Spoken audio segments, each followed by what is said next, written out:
Minnesota Fighting Vikings 2023 rookie class has a lot of players that you should be excited about. Notably, a UDFA linebacker, Ivan Pace Jr., a guy that I loved at the University of Cincinnati, was a pass rusher, played like his hair was on fire, played like every single down was the Alamo. You love that attitude, you love that tenacity, and I said at the right when the Vikings signed him, he would quickly become a fan favorite, and that is starting to pan out. Even though he's rocking the 40 right now, the Jimmy Klein saucer, I don't know, maybe Marcus Davenport will be a one and done, and he'll revert back to Agent Zero. That's right. That's goose egg, D'Angelo Russell. That's how many teams that should have passed on drafting Ivan Pace Jr. But I digress. The league's loss is the Vikings' gain, and I do think that eventually this season it will be a mix at off-ball of him and Brian Asamoah, as well as Jordan Hicks, with Asamoah and Pace Jr. being the ticket for the off-ball linebackers moving forward.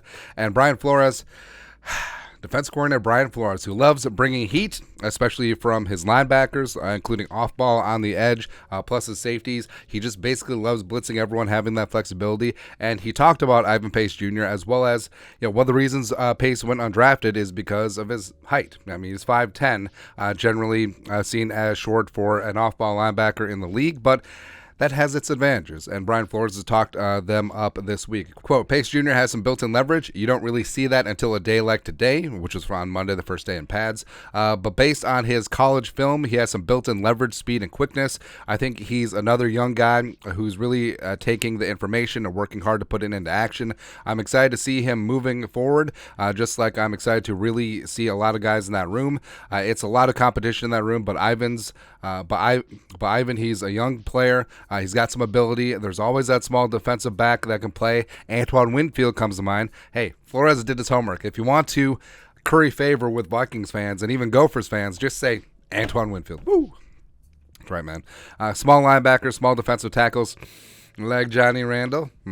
But they've got those instincts that allow them to overcome height, weight, whatever it is, end quote. Ivan Pace Jr. is 22 years young, 5'10", 231, a former two-star recruit from the Queen City, Cincinnati, Ohio. Originally took his talents to Miami of Ohio, but then in 2022 came back home to Cincy, go Bearcats, the final year of Luke Fickell, and just wreck fools. Just was a complete terror for the Bearcats defense. 136 tackles, 20.5 tackles for loss, 9 sacks, 55 pressures, 93.2 PFF grade, first team all AAC Defensive Player of the Year, as well as unanimous All-American. But of course, when undrafted, doesn't check the boxes in terms of height.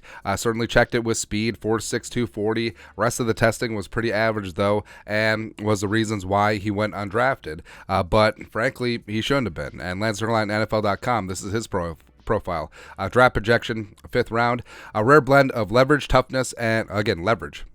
And tackle obsession makes Pace's tape a fun day of film study. He might be one of the strongest players in the 2023 NFL draft for a pound-for-pound standpoint. He's able to slip and club blockers out of the way with lower body anchor and elite contact balance. He was cleared to take shots downhill by the defense, which bolstered his production, but his instincts and feel for finding routes to the ball seem to drive him.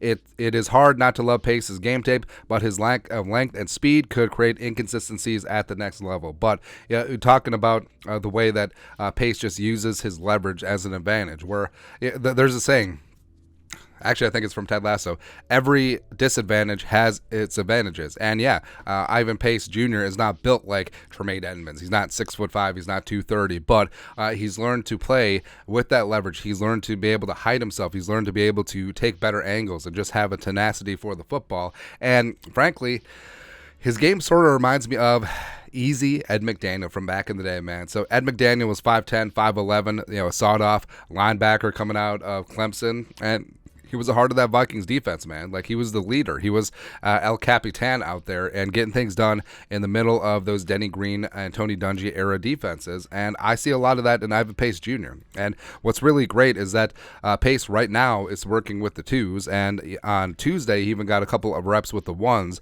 as they rotated Troy Dye in there as well, opposite of Jordan Hicks. So I think that it says a lot about what they thought about Ivan Pace Jr. coming in. I know you could say, you could take the negative route. So, that just means that their off-ball linebacker room is pretty thin. I mean, both things can be true at once. I mean, they could be relatively thin, but also Ivan Pace Jr. Must have impressed at rookie camp, OTAs, mandatory minicamp to be able to come into training camp, his first one as a UDFA, and immediately get run with the twos and also get a couple snaps with the ones. And I really do think that it's going to be hard to keep him off the field. I think it's going to be really tough. I think that he's going to shine. I think that he's going to make plays on special teams. I think that he's going to be a plus asset as a pass rusher at minimum this year. And I think that he will be rotated in on defense once the season gets going. So I'm really fired up about the future of Ivan Pace Jr. Brian Flores is as well. But your thoughts are thoughts. Brian Flores, DC of the Vikings, talks up UDFA linebacker Ivan Pace Jr. Let us know your thoughts and our thoughts and his thoughts in the comment section below. Subscribe for daily Vikings takes. Once worth the work, put a little something in the Venmo. But till next time, Skull Production Value.